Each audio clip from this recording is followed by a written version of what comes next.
ተዋህዶ መሸሸጊያዬ ኦርቶዶክስ መጠለያዬ ሰላምሽ ከፍ ይበልልኝ እናቴ ሁሌም ኖሪልኝ ሰላምሽ ከፍ ይበልልኝ እናቴ ሁሌም ቸርች የት ነው አሁን?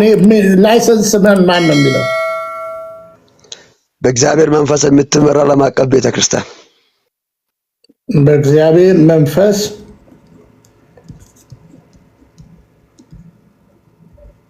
የምትመራ ዓለም አቀፍ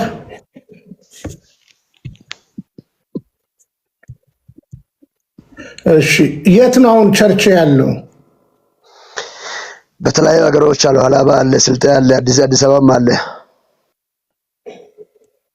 አዲስ አበባ የት አካባቢ ነው ያለው? ወለቴ አካባቢ። ወለቴ።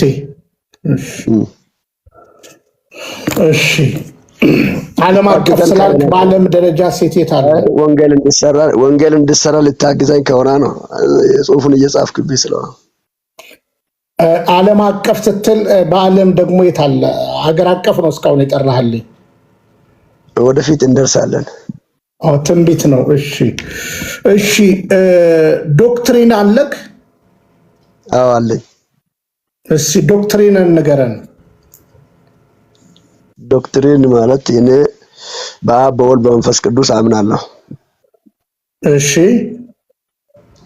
በ66 መጽሐፉ ላይ አምናለሁ። እሺ ክርስቶስ በስጋ እንደመጣ አምናለሁ።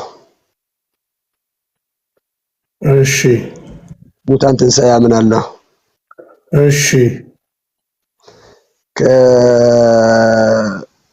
ክርስቶስ ለዓለም ሁሉ እንደሞተና ብቸኛ አዳኝ እንደሆነ አምናለሁ። እሺ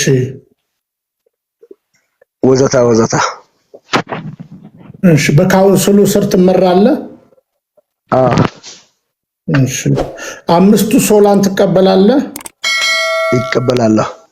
ምን ምንድን ናቸው? ክብር ለእግዚአብሔር። እሺ ቃሉ ብቻ። እሺ እምነት ብቻ። እሺ ጸጋ ብቻ። እሺ አንደኛውን ይቅርታ ካፌ ጠፍተዋል። እሺ ምን ምንድን ነው ያልከው? ጸጋ ብቻ። እሺ እምነት ብቻ። እሺ ቃሉ ብቻ። እሺ ክብር ለእግዚአብሔር። እሺ አንዱን ይቅርታ ካፌ ጠፍተዋል ብያለሁ። እሺ በክርስቶስ ብቻ። ስድስተኛም አሁን ተጨምሯል ካውንስሉ ላይ ካለ የአማኞች ክህነት የሚል። እሺ የኢትዮጵያ ወንጌላውያን አብያተ ክርስቲያናት ካውንስል ሆነ አሁን ያነሳው አንተ ንግግር ከፍሎ አማኝነትን የሚያሳይ ነው። ለምሳሌ አምስቱ ሶላ የሚለውን ትምህርት ማን ነው የጀመረው? አምስቱ ሶላ ማርቲን ሉተር ነው ጀምረው። ምን አልከኝ? ማርቲን ሉተር ነው ጀምረው። ማን ነው እሱ?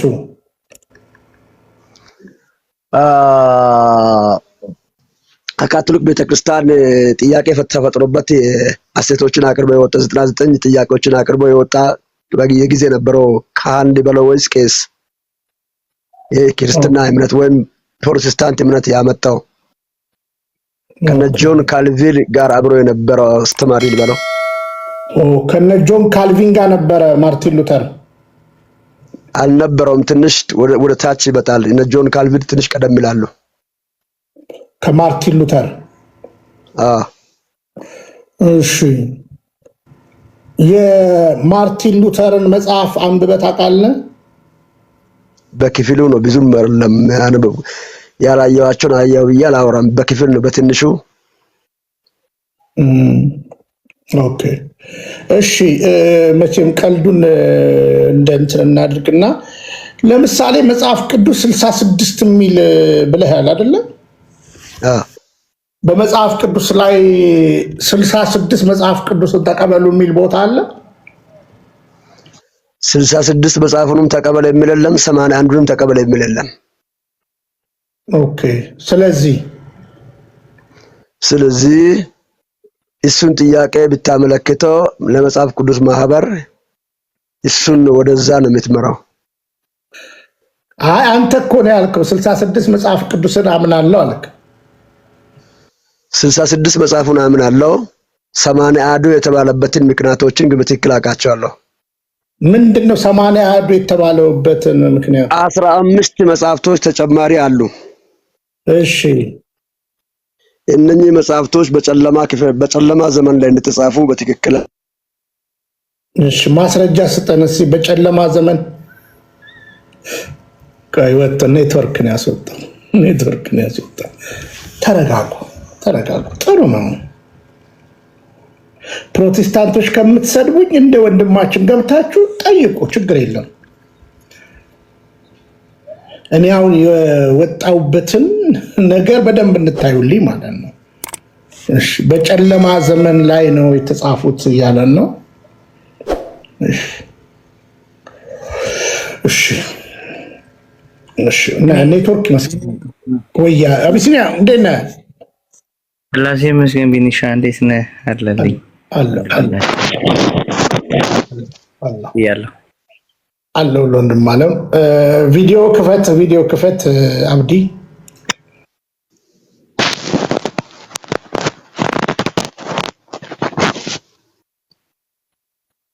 በጨለማ ዘመን ማለት ምንድን ነው ያልከው? እስኪ እንደገና ድገመው ቃሉ።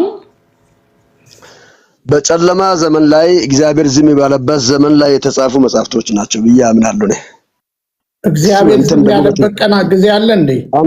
አንተም ነበረ። መቼ እግዚአብሔር ዝም ያለው?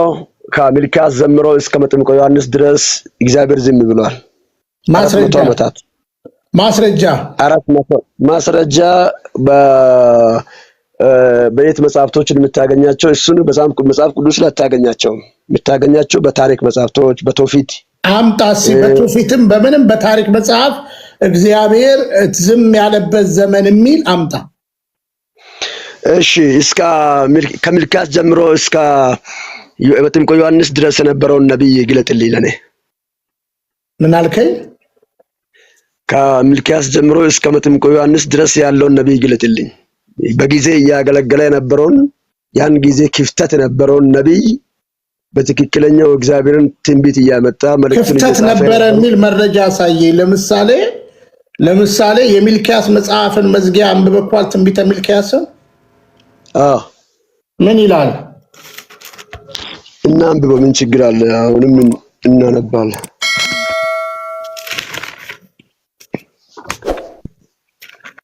እግዚአብሔርን አመስግኑልኝ። በነገራችን ላይ እና ስለወዲን ወደ ተመጣጣው በጊዜው ላይ እኔን አሁን ውሸተኛ አልክ እንጂ ትንሽ ረታኛል። ቪዲዮ እንዳላሳይ ይቅርታ የጠየቅበትን እንዳላሳይ ለህዝቡ ማሳየት እችላለሁ። አሁን ወደ ሚልክያስ ሂድ። እሺ ምን ሚልክያስ ላይ እንሂድሽ? ሚልክያስ ነው መጨረሻው ብለሃል አይደለ? ተባብለናል። አንተ ከዛ 400 ዓመት የዝምታ ጊዜ ነበረ፣ አንዱ 500 ዓመት ይላል። ከዛ ወደ ጌታ ቃል እንመጣለን ከፈለክ። እሺ ቀጥል። ሚልክያስ መጨረሻው ምዕራፍ ነው የሚያነበው። መጨረሻው ምዕራፍ ላይ ነው የሚያነበው። ከቁጥር 4 ሚልክያስ ምዕራፍ 4 ከቁጥር 1 ጀምሮ አነባለሁ። እነሆ እንደ ምድጃ እሳት የሚነድድ ቀን ይመጣል፣ ትዕቢተኞችነትን የሚሰሩ ሁሉ ገለባ ይሆናሉ፣ የሚመጣውም ቀን ያቃጥላቸዋል፣ ስርንና ቅርንጫፉንም አይተውላቸውም ይላል የሰራዊት ጌታ እግዚአብሔር። ነገር ግን ስሜን ለሚፈሩት ለእናንተ የጽድቅ ፀሐይ ትወጣላቸዋለች፣ ፈውስም በክንፋቸው ውስጥ ይሆናል፣ እናንተም ትወጣላችሁ እንደ አንበሳ ቆይ ረጋ በል እንደገና አንብበው። ፈውስም በክንፎቿ ሳይሆን በክንፎቿ ውስጥ ይሆናል። ረጋ በል አንብበው። ፈውስም በክንፎቿ ውስጥ ይሆናል፣ እናንተም ትወጣላችሁ፣ እንደ ሰባ አንበሳም ትፈነጫላችሁ። አንበሳም አይልም። ረጋ በል አንብበው። እናንተም ትወጣላችሁ፣ እንደ ሰባ አንበሳም ትፈነጫላችሁ። አንበሳ አይልም። በደንብ አንብበው።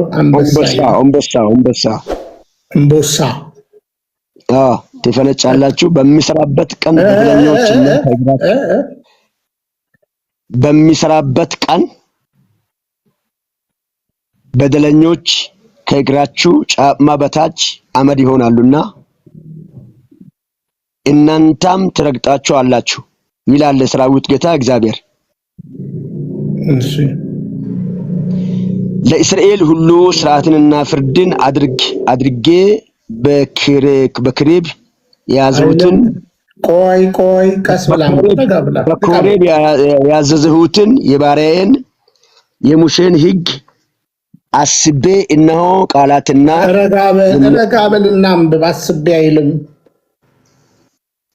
እሺ ይቅርታ። ሕጉን አስቡ፣ እነሆ ታላቅና የሚያስፈራ የእግዚአብሔር ቀን ሳይመጣ ነቢዩን ኤልያስን እልክላቸዋለሁ። መጥቼም ምድርን በእርግማን እንዳልመታ እርሱ የአባቶችን ልብ ወደ ልጆች የልጆችንም ልብ ወደ አባቶች ይመልሳል። እሺ፣ ስለማን ነው የተነገረው? የአባቶችን ልብ ወደ ልጆች የልጆችን ልብ ወደ አባቶች የተባለው ማን ነው?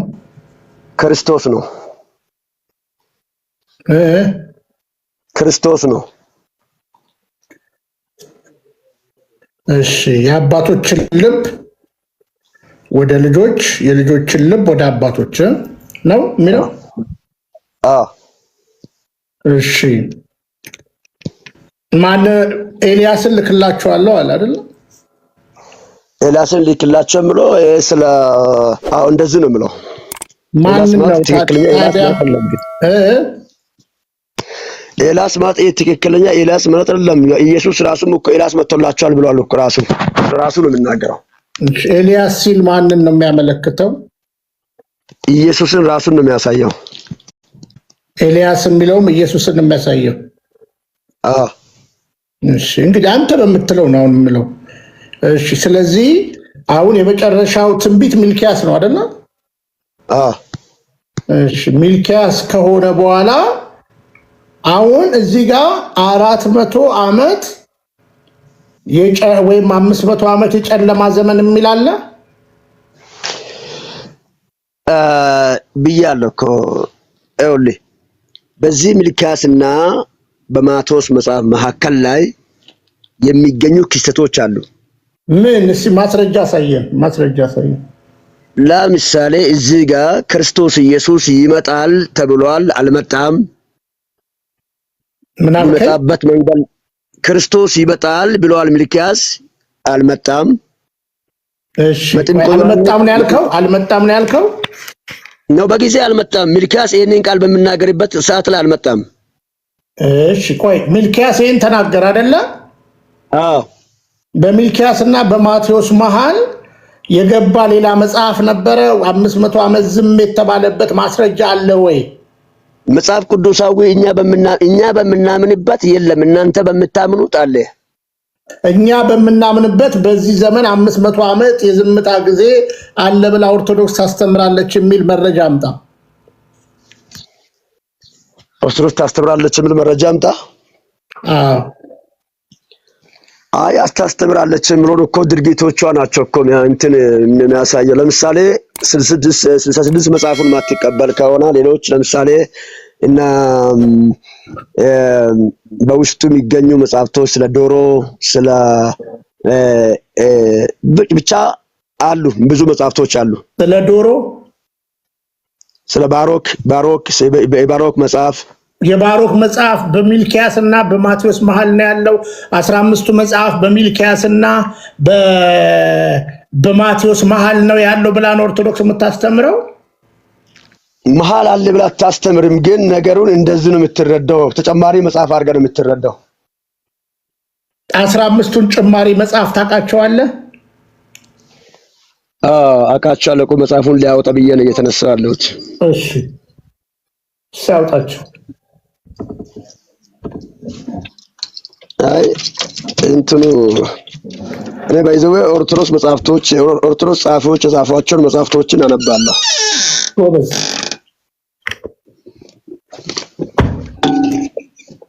አሁን እነኚህ መጽሐፍቶች እናንተ አስተማሪዎች የጻፏቸው መጽሐፍቶች ናቸው። ምን የሚል ነው ሲያንብበው? ምን የሚል? እሺ የመጽሐፍ ቅዱስ ታሪካዊ አመጣጥ የሚል ቅጽ 2 ቅጽ 1ም አለው። ማን የጻፈው? አሳያለሁ። የጻፈው በያሬድ ሽፈራው። ምን አልከን? ያሬድ ሽፈራው። እሺ አሳየን። ገጹን አንባ፣ ፊት ለፊቱ ነው። መጽሐፉን አሳየን። መጽሐፉ ያው እሺ መግቢያውን አንብብልን። ምን ይላል እዛ ጋር? 500 ዓመት የዝምታ ጊዜ ነበረ። 15ቱ መጽሐፍ በሚልኪያስና በማቴዎስ መሃል ነው የሚላለ። እንደዚህ አይነት ቃላቶችን እኮ በትክክል አታገኛቸውም።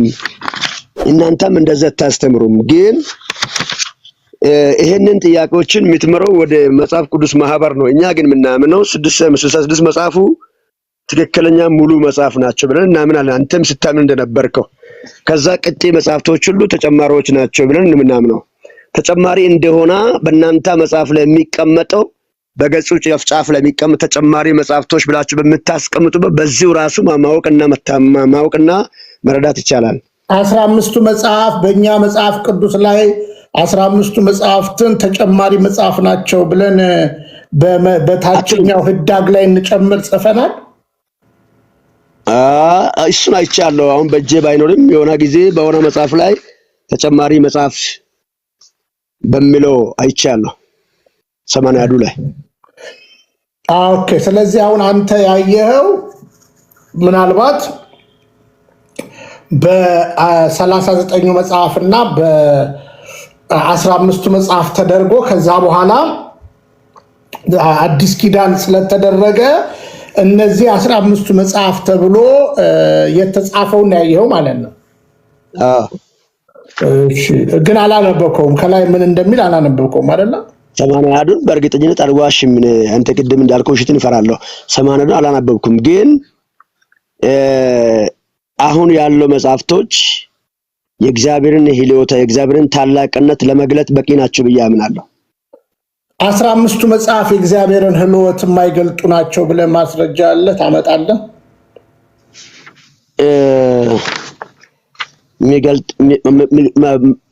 እንደማይገልጥ ናቸው ብለህ ታመጣለህ ማስረጃ? እሺ አምጣ። የትኛው ጋር ምን አምጣ ከነ ማስረጃ። አንድን መጽሐፍ የምትረዳው በውስጡ የሚያሳየው ስነ ምግባር፣ ለሰዎች የሚያሳየው ትምህርት አሰጣጡ፣ ለሰዎች የሚያሳየው ትምህርት፣ ለሰዎች የማያሳየው ስነ ምግባር የሚል ከትክክል ኮንትራዲክት የሚያደርግ የሚጻረር መሆኑን የሚያሳይ አንድ መጽሐፍ አውጣና ይጋጫል ብለህ አንብብልኝ፣ አሳየኝ። 15ቱ መጽሐፍ ጭማሪ ያልከው ላይ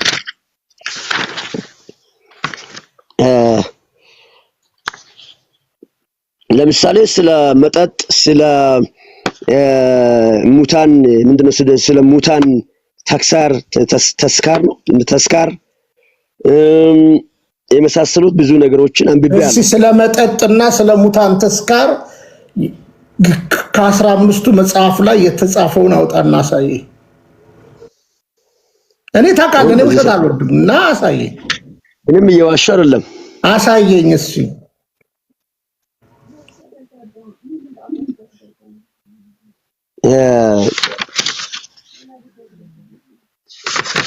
ላሳይ እችላለሁ፣ ማሳያት እችላለሁ። ጊዜ ሊሰጠኝ ይችላል እንጂ እሱ ቀላል ነው። እንትን አድርጌ ልመጣ እችላለሁ።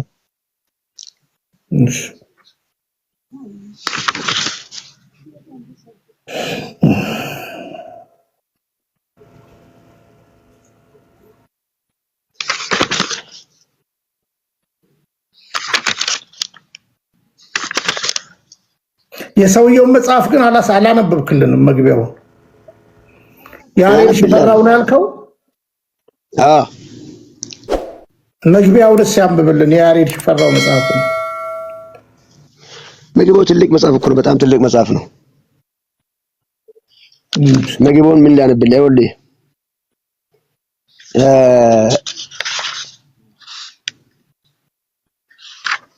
መግቢያውን አነብልሃለሁ። የብሉይና የአዲስ ኪዳን መጽሐፍት የተጻፈበት ጊዜ ይላል። አምስቱ የሕግ መጽሐፍት ይላል። ፔንታቱክ ይላል። የቀረቡ የተለያዩ አመለካከቶች ይላል። በአይሁድ ሊቃውንትና ሆና በክርስቲያኖች አመለካከት ርዕሱ ምንድነው የሚለው? ርዕሱ የመጽሐፍ ቅዱስ አመጣጥ ታሪክ ነው የሚለው። በማን ነው የሚለው? ኖርማል ነው። በቃ ለሁሉም የጻፈው መጽሐፉ። እሺ መግቢያውን አንብብልኝ። እሺ አጭር ነገር ከጀርባ ፔጁ ላይ ግባ። ከመጽሐፉ ጀርባ ግባልኝ አንዴ። ገብቼልሃለሁ እኮ እዚህ ጋር ከጀርባ አንብብልኝ። ማስተያየት የብሉይ ኪዳን የአዋልድ መጽሐፍት ከቀኖና ውጭ የሆኑበት ምክንያት። ቆይ ስማኝ። ያሬድ ነው አይደለ? ያሬድ ሽፈራው ነው አይደለ ያልከኝ? መጽሐፉን ይዘኳል አይደለ? ይሄ ነው አይደለ ፊት ፔጁ?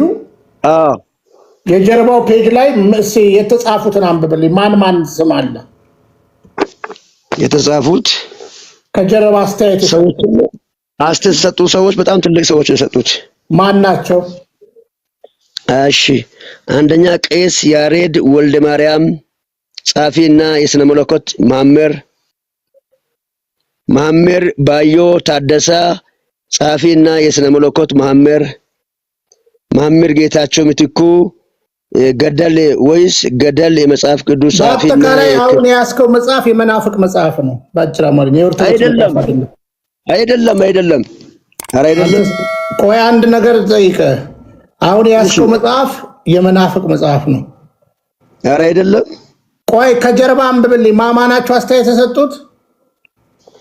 ቄስ የሚል ደግሞ አለ እንደ እንትን የመካደ ኢየሱስ ቄስ ነው የሚባለው። አይደለም። እኔ ውስጡን ገብቼ አንብቤ እኮ ነው። ሁሉም ጌታቸው ምትኩ ማን ነው? ቆይ እባክህ ጌታቸው ምትኩ ማን ነው? እኔ እሱ ምን አውቃለሁ። በቃ ስለማታውቅ ነው። ስለዚህ የመናፍቅ መጽሐፍ ነው አቅፈህ የተሸከምከው። እሺ አሁን ቀጥል። እሱ የኛ መጽሐፍ አይደለም። ባጭር አማርኛ ና ተመለስ። ና ስለዚህ መጽሐፉ ምንድን ዋናው መጽሐፉ ተሸክመ ያለው መጽሐፍ መጽሐፍ ነው። እሺ አሁን በአጭር አማርኛ የጠየቁ ጥያቄ ያለ ወደ ጥያቄው ግባ። ይህም መጽሐፍ አሁን በሚልኪያስ ጌታ ኢየሱስ ክርስቶስ እንደዚህ ይላል። እንደዚህ የሚል ቃል ትዝ ይላል በመጽሐፍ ቅዱሳችን ላይ እግዚአብሔር ለ500 ዓመት ዝም ብሎ ነበር፣ የጨለማ ዘመን ነበር ብለሃል አይደለ? ቀደም 500 ዓመት ሰው 400 ዓመት የጨለማ ጊዜ ነበረ፣ የዝምታ ጊዜ ነበረ ብለሃል አይደለ? ጌታ እንደዚህ ያለ አባቴ ትላንት ይሰራል ዛሬም ይሰራል አለ አይደለ? ብሏል። 400 ዓመት ስራ ያቆመበት ጊዜ አለ ብሎ የተናገረበት ቦታ አለ። ከሰዎች አመፃ የተነሳ ንግግሩን ያቆመበት ጊዜ ነበር። እግዚአብሔርማ አላቆመም ስራውን። የሱን መልእክቱን ለሰዎች የሚያስተላልፋቸው አመፃ የተነሳ እግዚአብሔር ስራ አቁሟል የሚል ጥቅስ አምጣ። አይ እግዚአብሔር ዝም ብሏል እኮ የሚሰራበት ሰው አልነበረም። እግዚአብሔር ዝም ብሏል፣ ከሰዎች አመፃ የተነሳ እግዚአብሔር ዝም ብሏል የሚል ጥቅስ አምጣ። እሺ እግዚአብሔር በጊዜው ከተናገረ በጊዜ ሲናገር ነበረው ነብይ ማን ነው? በጣም ጥሩ። የመጨረሻው ሚልኪያስ ነው። ከዛ በኋላ ከሚልኪያስ በኋላ አዲስ ኪዳን ነው። መሀል ላይ ክፍተት የለም። ዮሐንስ ምድረ በዳ ነበረው። ዮሐንስ ምድረ በዳ ነበረ ብሎ የሚጻፈለ በአጭር አማርኛ አዲስ ኪዳን ነው መጽሐፍ ቅዱስ ላይ። በአጭር አማርኛ እነ ማቴዎስም እነ ሉቃስም እነ ዮሐንስም እነ ማርቆስ ላይ በአንድም በሌላ ሲያወሳው ታያለ። ስለዚህ ምንም ሌላ ነገር የለም።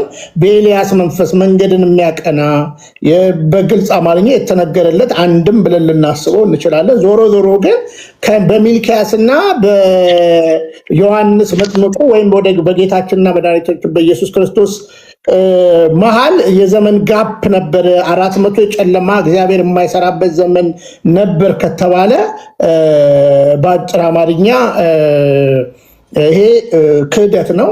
በነገራችን ላይ በምድረ በዳ የነበረው ዮሐንስ መጥምቀ መለኮት ቅዱስ ዮሐንስ የቆየበት ዘመንንም የውልደቱንም ዘመን ቆም ብለህ ማሰብ ትችላለህ።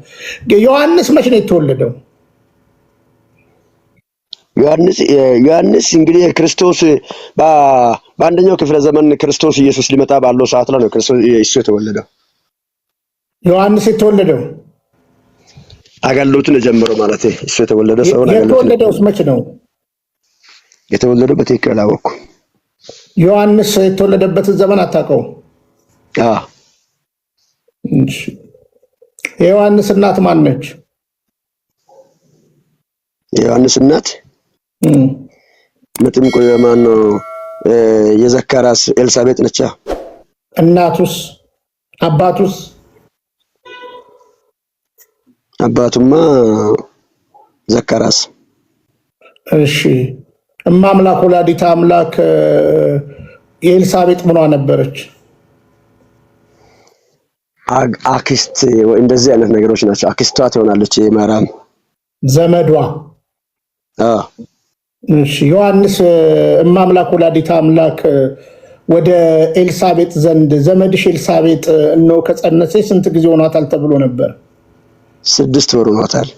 ስለዚህ በዮሐንስና በመጥምቁ ዮሐንስ መካከል በጌታ ኢየሱስ ክርስቶስ ለስም አጠራሩ ክብር ምስጋና ይግባው የስንት ጊዜ ጋፕ ነው የነበረው? 6 ወር ብቻ ጋፕ አለ እያልከኝ ነው? ዘመድሽ ኤልሳቤጥ እነሆ ከጸነሰች 6 ወሯ ነው ይላል። በዘካርያስና በሚልክያስ መካከል ጋፕ የለው? ምንም ጋፕ አለው የሚል ነገር አልተጻፈም። ስላልተጻፈ ቀጥታን ኢየሱስ ከብሉይ ኪዳን እንደወረደው ነው ወደ አዲስ ኪዳን የገባው እያለን ነው። በጣም ጥሩ። እንግዲህ እኔ እንግዲህ ወንድም አለም 400 የሚልህ ኦርቶዶክስን ለመስደብ ፕሮቴስታንቱ የሚጠቀምበት የጨለማ አስተሳሰብ ነው። ጨለምተኝነት ለዋለው እኔ 400 ዓመት እግዚአብሔር ያልሰራበትም ጊዜ የለም። እግዚአብሔር ለማይክሮ ሰከንድም አርፎ አያውቅም። አይኖቼ ቀንና ሌሊት ወደ ባሪያዬ ነው ብሏል። እግዚአብሔር በስራ ላይ ነው። እግዚአብሔር ከስራ አርፎ ስራ ያቆመበት ጊዜ የለም እና ረጋ ብለህ መጽሐፍ ቅዱስን ማንበብ አለበት።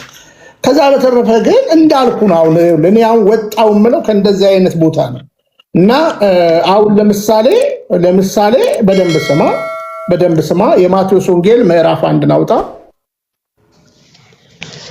ማቴዎስ ወንጌል ምዕራፍ 1 እሺ አውጥቻለሁ። እሺ በቃ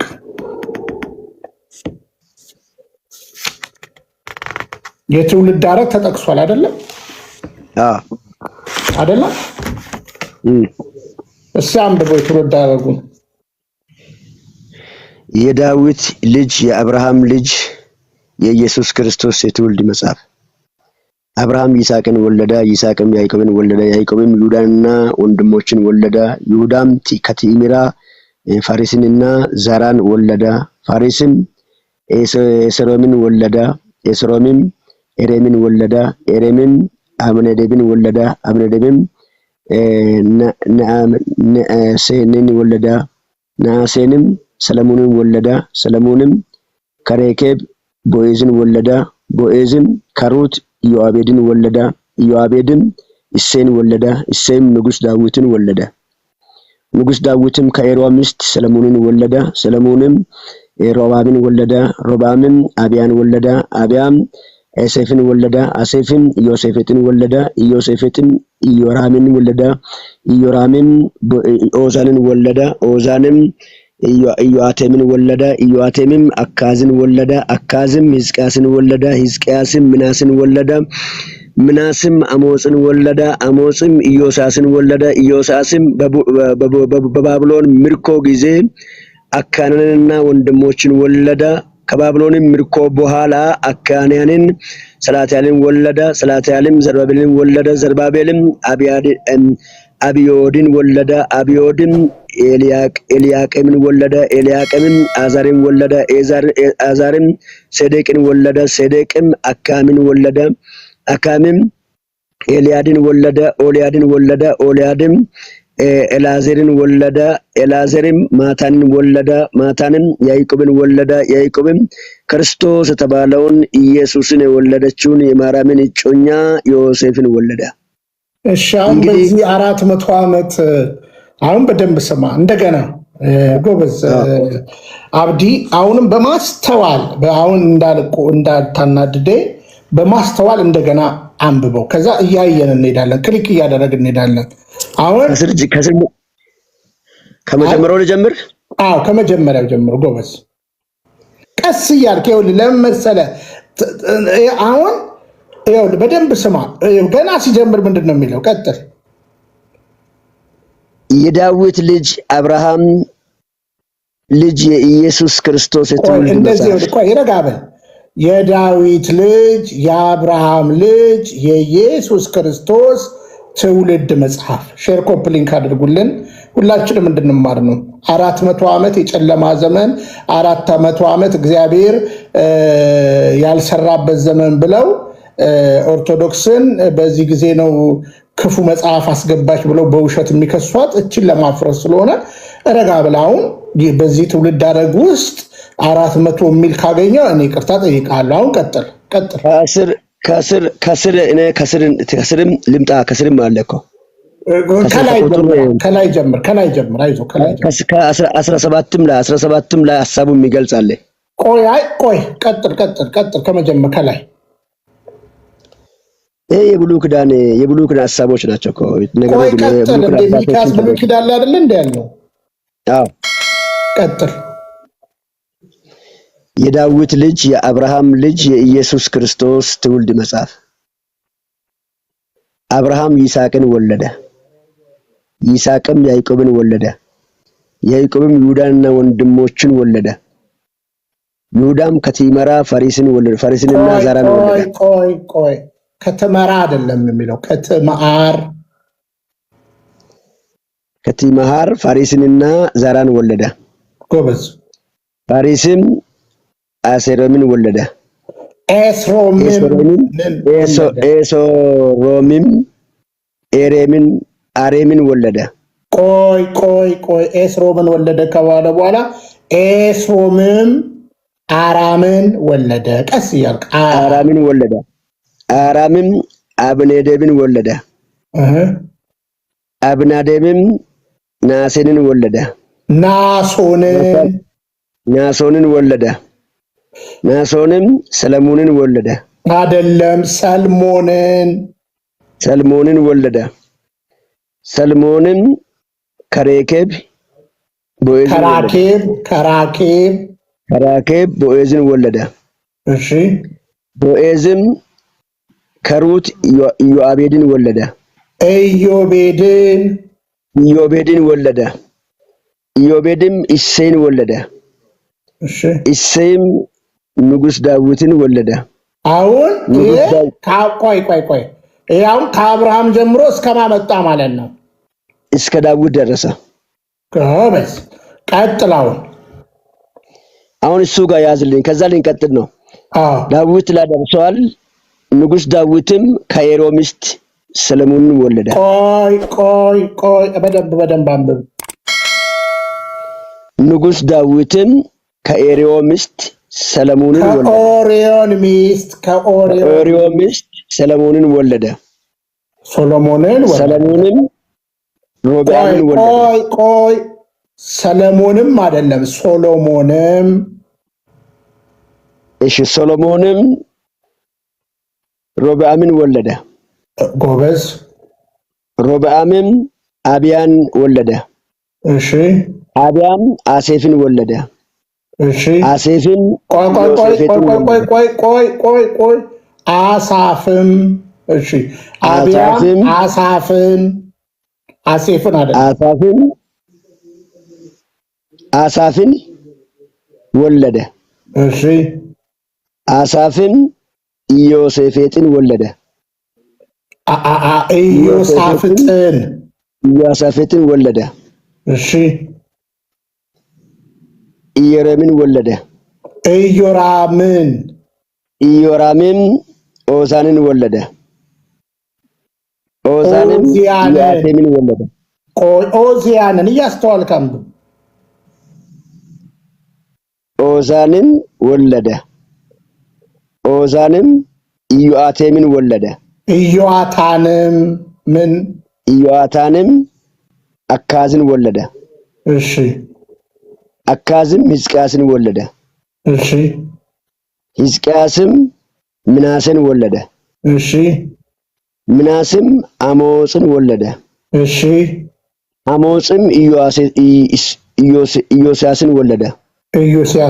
እሺ ኢዮስያስም በባቢሎን ምርኮ ጊዜ አካንያንን ወለደ።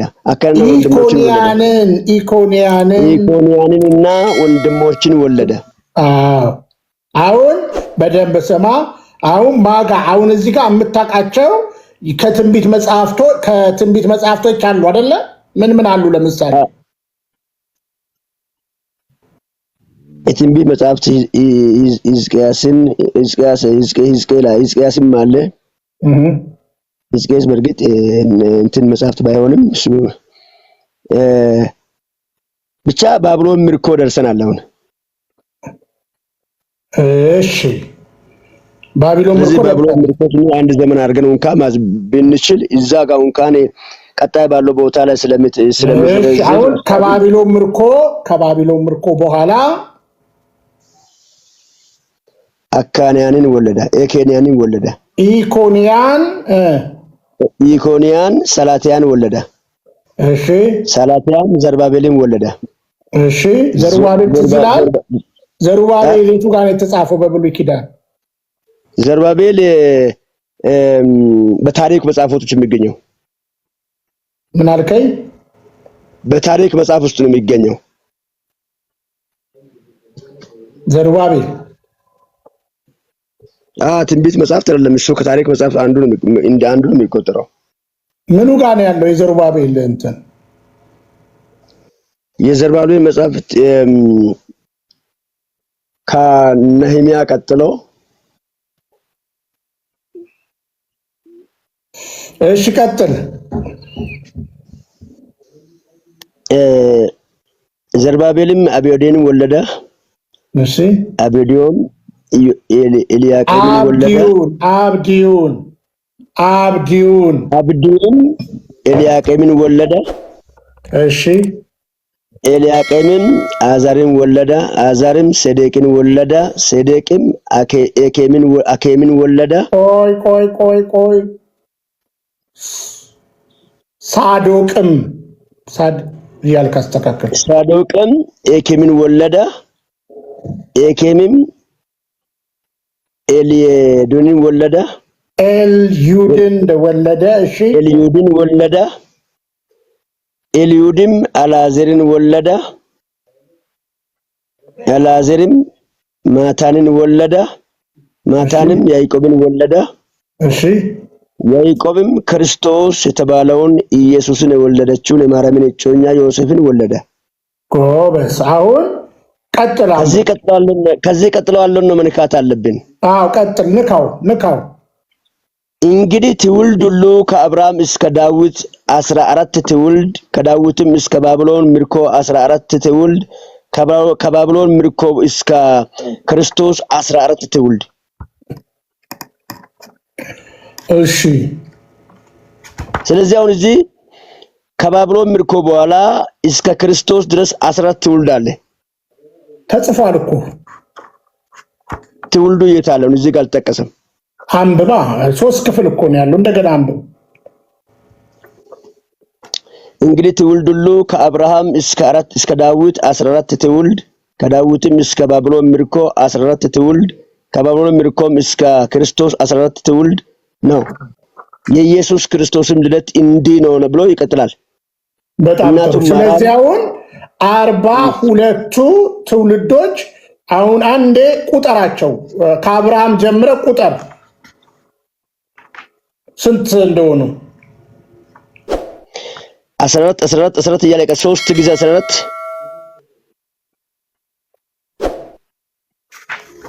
ወደ 40 ትውልዶች አሉ። 40 አይደለም ያለው 3 ጊዜ 14 3 ጊዜ ሲባዛ 14 እሺ። ስለዚህ አሁን 14 ተው ፈለጋቅና ጤውስ አይደለም 38 አይደለም ቁጥር 3 ባዛ እሺ 14 ሲደመር 14 ስንት ነው? 27 ነው። 14 ሲደመር 14 ስንት ነው? 28 28 ሲደመር 14 ስንት ነው? 28 ሲደመር 14 ኦኬ ቁጥር ችግር የለም 29 30 31 32 33 34 35 36 37 38 39 40 41 42 ትውልድ። አዎ አሁን ይኸውልህ በደንብ ስማ። አሁን ዘሩባቤል በምን መጽሐፍ ላይ ነው ያለው ብለሃል? ዘሩባቤል ታሪክ መጽሐፍ ውስጥ ነው የሚገኘው። እሺ የታሪክ መጽሐፍ ላይ ብቻ አይደለም። በነገራችን ላይ የዘሩባቤል ጉዳይ የእዝራ መጽሐፍ ሐጌም ላይ እንደገና ዘካርያስም ላይ አለ። የትኛው ዘሩባቤል የሚለው ማጥናት ትልቅ ነገር ነው። አሁን በደንብ ስማ። አሁን እዚህ ጋር 400 ዓመት የዝምታ ጊዜ የሚል በቦታ አበባል 400 ዝምታ ዘመን የሚለው መጽሐፍ ቅዱስ ላይ እናገኝም ብያለሁ። ቆይ ከየት ነው ያመጣኸው? እኮ ነው የምልህ። ከየት ይሄ እኮ የስህተት ትምህርት እኮ ስለሆነ አሁን ኦርቶዶክስ 15 መጽሐፍ ጨመረች በዝምታ ጊዜ ብሎ ፕሮቴስታንቱ በጠላቻ የሚያወራው ወሬ እንጂ ይሄው የኦርቶዶክስ ተዋህዶ መጽሐፍ ቅዱስን ብታጠና በነገራችን ላይ አሁን እነዚህ 15ቱ መጽሐፍ ወይም ጭማሪ መጽሐፍ የሚባሉት የሚቀመጡት በሌላ ቦታ ላይ ነው። የመጨረሻ የኦርቶዶክስ ተዋህዶ ቤተክርስቲያን ማስተምሮ የመጨረሻው የትንቢት መጽሐፍ ወደ አዲስ ኪዳን መሻገሪያ ትንቢተ ሚልክያስ ብላ ነው ኦርቶዶክስ የምታስተምረው። እኔ እነኚህ በሰማንያ አሐዱ ውስጥ የሚገኙ መጽሐፍቶች የእግዚአብሔር ቃል አይደሉም ብዬ የሚያምናቸው 3 ምክንያቶች አሉ። በራሴ ቆይ አሁን ለምሳሌ ምን ቦታ ላይ አሁን ምን መጽሐፍ እና ከዛ ታነብልናል መጽሐፉን እንዳውኑ ታነብልናል። አሁን እንግዲህ ተማምነናል አይደለ? ከአብርሃም እስከ ዮሴፍ ድረስ ምንም አይነት ጋፕ እንደሌለ አነበብናል አይደለ? አነበብናል አይደለ? በትውልድ ሐረግ ውስጥ አሁን አንተ ለምሳሌ ስም ማን ነው? አብዲ። የአባት ስም ማን ነው? አደም። የአያት ስም ማን ነው? አሽሩ። የአሽሩ አባት ማን ነው? አና። የአና ስም አባት ማን ነው? ከዛ በኋላ አላውቅም እኔ በቃ። ስለዚህ አሁን ጋፕ እንደሌለ ከአብርሃም ጀምሮ መጽሐፍ ቅዱስ በማቴዎስ ወንጌል ላይ 14 ከምርኮ በኋላ የምርኮ ዘመን እነማን ላይ ነው ያረፈው? ከዛ በኋላ ትውልዱ ተመለሰ። እንዴት ተመለሰ? እያንዳንዱ ነገር ማየት ትልቅ ነገር ነው። ስለዚህ አሁን ምንም ጋፕ እንዳልተፈጠረ አሳይቻለሁ። ከአብርሃም እስከ ዮሴፍ ድረስ ማለት ነው፣ እስከ አዲስ ኪዳን። ማቴዎስ የትውልድ ሐረጋቸውን በመስመር ስለጻፈ መጽሐፍት ላይ ምንም ክፍተቶች አልነበሩም ብለን መዝጋት እንችላለን? አልነበረም። ከነበረ አሳየኛ። የዝምታ ጊዜ ነበረ 400 ዓመት የሚል መረጃ ካለ ካሳየኝ። የጠላት ንግግር ነው። እነኚህ መጽሐፍቶችን ክርስቶስ ጠቅሶ አላስተማራቸውም። እነ ጳውሎስ ጠቅሶ አላስተማሩም። የትኛውን? እነኚህ 80 አሐዱን መጽሐፍቶች ጠቅሶ አላስተማራቸውም። ቢኖሩ ኖሮና እግዚአብሔር የተናገራቸው ሐሳቦች ቢሆኑ ክርስቶስ ምድር ላይ ሲኖር ጠቅሶ ማስተማር ይችል ነበር። እሺ ክርስቶስ ካላስተማረ እነ ጳውሎስ ጠቅሶ ማስተማር ይችሉ ነበር። እነ ጳውሎስ ጠቅሶ ካላስተማሩ የአይሁድ አስተምሮ አሁን አለበት። አይሁድ ራሱ እንኳን የወሊድ መጽሐፍቶች ይቅርና አዲስ ኪዳን ራሱ አይቀበልም። ልጅ ወልዳል እንዴ? አዎ የወሊድ መጽሐፍ አይባልም፣ አዋልድ መጽሐፍ ነው የሚባለው። አዋልድ መጽሐፍ ይቅርታ፣ እሱን እኔ እዛው ስለሌለበት ነው። ቆየውላ አሁንም ይኸውልህ አብዲ፣ አሁንም ይኸውልህ በደንብ አሁን ይኸውልህ ዝም ብለህ የጆሮ ጠገብ የጥላቻ ስብከት ከምሰማ አራ አልጠላም። ጌታ ኢየሱስ ክርስቶስ ለስም አጠራሩ ክብር ምስጋና ይግባው። ለምሳሌ በአዲስ ኪዳን ላይ ከነዚህ መጽሐፍ የጠቀሳቸው ቦታዎች አሉ። በነገራችን ላይ ይቱጋ እንዳልጠቀሰ ስታሳየኝ እኔ ያሳይሃለሁ። እንዳልጠቀሰ ጠቅሶም ከሆነ በብዛት ጠቅሶ ከሆነ የሚጠቅሰው ከኢሳያስና ከሙሴ መጽሐፍት ናቸው አብዛኞቹን የጠቀሳቸው። ከዳዊት መጽሐፍት ነው አብዛኞቹን የጠቀሳቸው። ሆኖም ካሉት መጽሐፍቶች ራሱ እኛ መጽሐፍ ጌታ ኢየሱስ ክርስቶስ አልጠቀሰም እና አትቀበለው። መጽሐፍ አስቴርን አልጠቀሰም አትቀበለው። መጽሐፍ አስቴርን አልጠቀሰም ግን ይቀበላል። ትምህርቱ ስነ ምግባሩን የሰውን አካሄድ የሚቀይሩ መጽሐፍቶች ናቸው። ቆይውላ እንደዚህ አይባልም። በመጀመሪያ ደረጃ ይውላ አሁን ኦርቶዶክስ ተዋሕዶን አታውቃትም አይደለ? አላውቃትም። በቃ ስለዚህ ስለማታውቀው ቤት ከምታወራ ዝም ብለህ ከኔ አሁን ኦርቶዶክስ ተዋሕዶን ቤተክርስቲያን መጽሐፍቶችን እንጂ ቢያወራው ስለሱ አይደለም አላውቃቸውም። ለምሳሌ አሁን እነዚህ መጽሐፍቶች የኦርቶዶክስ ተዋሕዶ እነዚህ መጽሐፍቶች እኔ ላይ በዩቲዩብ በድምፅ አሉ። ሰምታቸው ኮንትራዲክት ያደርጋል፣ ቢኒ ይጻረራል። እኔም ልክ እንዳንተ ፕሮቴስታንት ውስጥ ሆኜ ይጻረራል ከመጽሐፍ ቅዱስ ውጭ የሆነ ቃል ምናምን ሲሉኝ ለዛም ባይገርም እውነት የምነግርህ ባነበብኳቸው ጊዜ እነዚህ መጽሐፍትን ምን ያህል መልስ ማጣቸውን አንዳንድ ቦታዎች እንዳብራራልኝ ልነግርህ አልችልም። ስለዚህ አሁን በመጀመሪያ ስላላነበብከው መጽሐፍ መተቸት አይቻልም ወንድሜ፣ ስላላነበብከው። ስለዚህ ስላላነበብከው መጽሐፍ መተቸት ነውርም ነው። በነገራችን ላይ ስለማታውቀው ነገር መናገር ራሱ ነውር ነው። አሁን አዋልድ መጽሐፍት የሚለውን የወሊድ መጽሐፍ እያልክ የምትናገር ከሆነ እኔ አሁን እንደው በቅንነት ነው መናገር። አሁን ቅድም የ400 ዓመት ዝምታ ጊዜ ነበር ስትለኝ ከአብርሃም ጀምሬ ራሱ የአዲስ ኪዳን ጸሐፊ ማቴዎስ የጻፈውን እንግዲህ ማቴዎስን ታውቃለህ፣ ቀራጭ የነበረው ነው፣ በጌታ ዘመን የነበረ ነው አይደለ? እንግዲህ 4 ወንጌላትን ስናስብ ማቴዎስ፣ ማርቆስ፣ ሉቃስ፣ ዮሐንስ ብለን እናገራለን አይደለ? ስለዚህ በመረጃና በማስረጃ ነው የምንናገረው። አየህ፣ ሉቃስና ማርቆስን እነማን ናቸው፣ ማቴዎስና ዮሐንስ እነማን ናቸው ብለን በመረጃ እንናገራለን ማለት ነው። ስለዚህ አሁን ስለማታውቀው ነገር መናገር የለብን። ቸርች መክፈት ትችላለህ እንዳልኩ፣ እንኳን አንተ ቀርቶ ማንም እየከፈተ ነው። እኔም ስወጣ 3573ኛ ነው ላይሰንስ የወሰድኩት ማለት ነው። 5373ኛ ነው ላይሰንስ የወሰድኩት። የእግዚአብሔር መንግስት እውነት ይላል። እኔ እንዳንተ በመንፈስ የምትመራ ዓለም አቀፋዊት ቤተክርስቲያን አይልም። የኔ የእግዚአብሔር መንግስት እውነት ጉድግ ስለሚለኝ እና እውነተኛይቱን የእግዚአብሔር መንግስትን ደግሞ አግኝቻታለሁ። በነገራችን ላይ እሷም ኦርቶዶክስ ተዋሕዶ ናት። ይሄን አስረግጬ ነው የምነግርህ። አሁን እንኳን እዚህ ጋር በነገርኩ የፕሮቴስታንት ነብይ ነኝ ምናምን እያል ኦርደሩን እንኳን አላወቀውም እና ረጋ ብለህ እወቅ የምልህ ለዛ ነው። እንግዲህ ዶግማክ ላይ ስትመጣ 66 መጽሐፍ ቅዱስ የሚል መጽሐፍ ቅዱስ ላይ የለም። በነገራችን ላይ 66 መጽሐፍ የሚሉት አሁን 66 መጽሐፍ እኮ ኦርቶዶክስ ላይም እኛም ጋር 66 እኮ መጽሐፍ እኮ እንደዚህ የሚል እኮ የለም። ቃኖና ወይም ልንቀበላቸው የሚገባቸው ለምሳሌ አንተ እኛ ለምሳሌ አሁን የብሉይ ኪዳን መጽሐፍት ከየት መጡ ሄድክ?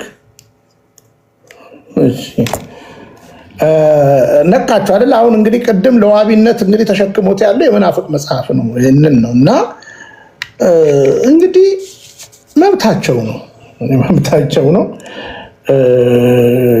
እግዚአብሔርን አመሰግናለሁ ከፕሮቴስታንት በመረዳት ስለወጣው ማለት ነው። ተዋህዶ መሸሸጊያዬ፣ ኦርቶዶክስ መጠለያዬ፣ ሰላምሽ ከፍ ይበልልኝ እናቴ ሁሌም ኖሪልኝ፣ ሰላምሽ ከፍ ይበልልኝ